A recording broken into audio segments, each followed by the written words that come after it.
امام کہنے لگے کوئی بات نہیں، وہ میرے ساتھ چلے نہ چلے لیکن میں کوفے جاؤں گا، وہ لوگ میرے ساتھ کھڑا ہونے کو تیار ہے تو وہ جھوٹ ہے یا سچ ہے پر میں چلوں گا۔ جب امام علی مقام نے اصرار فرمایا تو جو آپ کے قریبی صحابہ کرام کی اولادیں تھی ساری، یہ بھی اب بیماری ہے، کچھ لوگ کہتے ہیں جی صحابہ نہیں ساتھ چلے، تو میں کہتا ہوں اہل بیت نبوت کہ تو کل افراد 21 تھے تو 72 میں باقی اولادیں کس کی تھی؟ وہ ساری صحابہ کی اولادیں تھیں، وہ سارے، پتہ نہیں کیوں اس طرح کا فلسفہ بیان کیا جاتا ہے جس میں حالات خراب ہو۔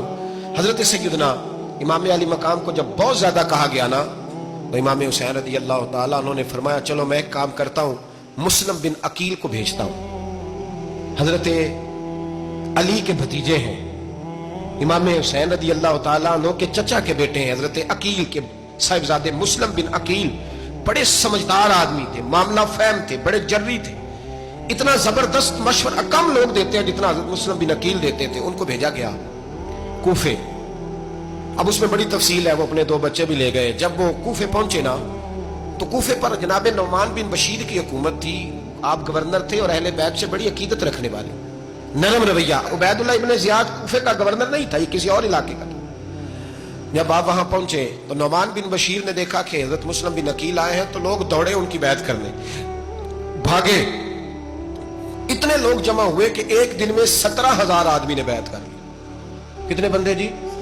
17,000 آدمی ایک دن آیا۔ اب وہ جو امام مسلم بن عقیل کے وہاں نعرے لگانے والے تھے کہنے لگے حضور یہ پہلے دن کی کارکردگی ہے، 2-4 دن میں دیکھیے کیا ہوتا ہے۔ 2-4 دن میں کیا ہوا؟ 40,000 آدمی نے بیعت کر لی۔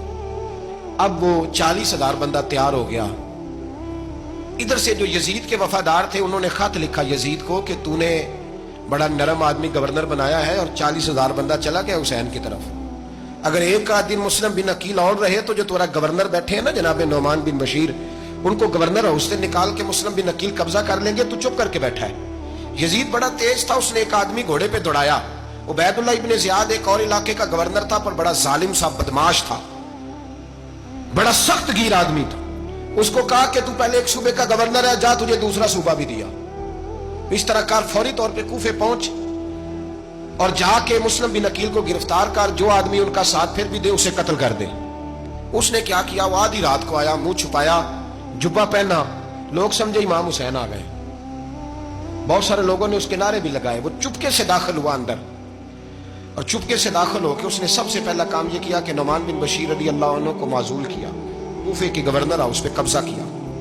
پھر اس نے اسی وقت سوئے ہوئے سرکردہ لوگ، جس طرح ایک گاؤں کا چودھری دوسرے کا محلے میں قبیلوں کے جو لوگ تھے چودھریوں کو بلایا، کچھ کو سزائیں دی، کچھ کو سخت کہا، کچھ کو ان کے عیب گنوائے کہ وہ تمہارا فلانا مسئلہ پھر خراب کر دوں گا، بلیک میل کیا۔ صبح ہونے تک حالات اگر تم نے میرے قابو میں نہ کیے تو یاد رکھنا بڑا مشکل ہوتا ہے حق پہ کھڑا ہونا، بڑی چیزیں لوگوں کو یاد آتی ہیں، اللہ جانتا ہے۔ پہلے کچھ ہوتا ہے، بعد میں معاملہ کچھ ہوتا ہے۔ حضرت مسلم بن عقیل کے ساتھ جس دن عبید اللہ ابن زیاد آیا 40,000 کا لشکر تھا۔ اگلے دن صبح ہوئی، اگلے دن تو یہ حال ہو گیا کہ آپ جب کوفے کی جامع مسجد میں زور کی نماز کے لیے گئے تو 5-7 ہزار آدمی نماز پڑھنے آیا، اور جب مغرب کا وقت آیا تو لوگوں نے چند ہزار لوگ رہ گئے، نماز کی نیت باندھی۔ توجہ کرنا میری بات پہ، ایک مسئلہ بھی سمجھ میں آئے گا۔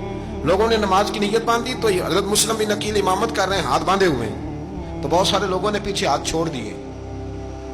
ایک بندے نے دوسرے سے پوچھا وہ ہاتھ کیوں نہیں باندھتے؟ کہنے لگے اگر عبید اللہ ابن زیاد کے کسی بندے نے دیکھ لیا نا تو ہم اسے کہیں گے ہم تو نماز پڑھ ہی نہیں رہے تھے، ویسے ہی کھڑے تھے، ہاتھ ہی نہیں باندھے سرے سے۔ جب نماز کی امامت باندھی تو 10-11 صفیں تھیں۔ جب مسلم بن عقیل رضی اللہ تعالیٰ عنہ نے سلام پھیرا تو پیچھے بندہ ہی کوئی نہیں تھا۔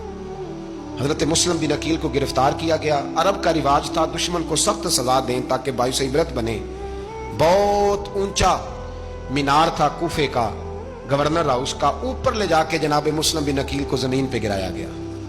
اور جب وہ شہید ہو گئے تو شہید ہونے سے ایک رات پہلے وہ خط لکھ چکے تھے امام حسین کو کہ آپ آ جائیں، حالات بڑے اچھے۔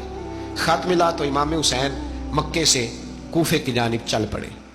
امام علی مقام رضی اللہ تعالیٰ عنہ جب چل پڑے، تشریف لا رہے تھے تو رستے میں فرزق شاعر ملا، بڑا محب اہل بیت تھا۔ رستے میں ملاقات ہوئی، اللہ اکبر۔ حضرت مسلم بن عقیل جب گرایا شہید ہو گئے تو پھر اس نے اس طرح کیا کہ آپ کی لاش کو لٹکا دیا چوک میں، لوگ دیکھتے تھے تو عورتیں بچوں کہتی تھی تو نے باہر نہیں نکلنا, ہم نے نہیں امام حسین کے ساتھ چلنا, بس بس بڑا خوف ہے, کوئی بندہ نہ باہر نکلے, کوئی نہیں ضرورت ہمیں, حالات بہتر ہوگی تو دیکھی جائے. آج کتنے لوگ ہیں, کتنی دیگیں پکی, کتنی نیازیں بٹی, کیا کچھ ہوا. آپ ناراض نہ ہونا, میں آپ میں سے ہوں, آپ مجھ سے ہیں, یہ بات آپ کی نہیں میری سب کی ہے. آج بھی اگر امام حسین کے نام پہ جان دینے کی باری آئے گی تو دیگیں رہ جائیں گی. ناراض تو نہیں ہو گئے آپ لوگ؟ فٹافٹ مائیں کہیں گی باہر نہیں جانا, بالکل پتر سانو کی لگے, سارا دن کوئی ہمارے لیے. پیر صاحب تو کرتے رہتے باتیں, ان کا تو کام ہے, خبردار ہم نے نہیں جانا. دیگیں دینے کو سارے تیار ہیں, جانے دینے کو تیار ہونا. ناراض ہو گئے آپ لوگ؟ چلو کوئی نہیں, ہو جاؤ, خیر صلی اللہ ہے, بات تو ٹھیک کر رہا ہوں نا. حضرت امام حسین رضی اللہ تعالیٰ عنہ نے فرزق شاہ رستے میں ملا تو امام حسین کو کہنے لگا کہاں جا رہے ہیں؟ فرمایا میں کوفے جا رہا ہوں. کہنے لگا حضور نہ جائیے گا, لوگوں کے دل آپ کے ساتھ ہیں, تلواریں آپ کے ساتھ نہیں. سیدنا امام حسین رضی اللہ تعالیٰ عنہ کو آ کے کہا حضور وہ سارے کوفے والے مانتے ہیں کہ بات حسین کی ٹھیک ہے لیکن آپ کی سپورٹ نہیں کریں گے. اور اگلی بات فرزق نے یہ کی کہ حضور میں حضرت مسلم بن عقیل کی لاش کو لٹکی ہوئی دیکھ کے آیا ہوں کوفے کے چوک میں. بڑا ہی خوبصورت فکرہ ہے امام حسین کا. فرمانے لگے میرا بھائی لٹکا ہوا تھا, کہیں کسی کے آگے جھکا تو نہیں تھا؟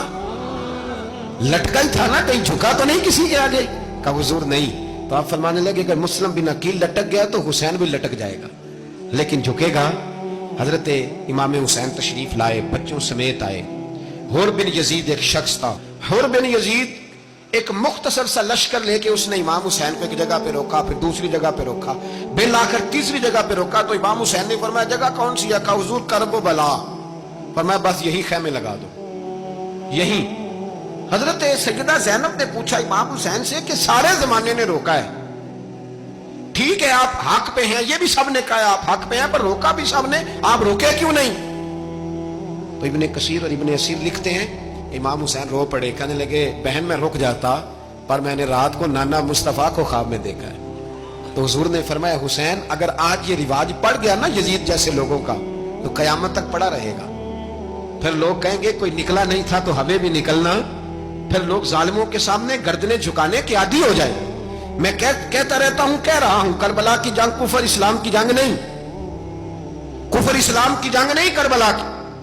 کیونکہ یزید تو بڑا پکا نمازی تھا, خطبہ دیتا تھا وہ. تو جب امام حسین رضی اللہ تعالیٰ عنہ نے کربلا کے میدان میں جمعے کا دن تھا تو یزید کے سامنے کو بات کرنی شروع کی, عمر بن سعد کے سامنے. تو عمر بن سعد کہنے لگا حسین زیادہ باتیں نہ کر, ہمارا جمعہ لیٹ ہو رہا ہے, جنگ کے لیے تیار ہو, فٹافٹ آ.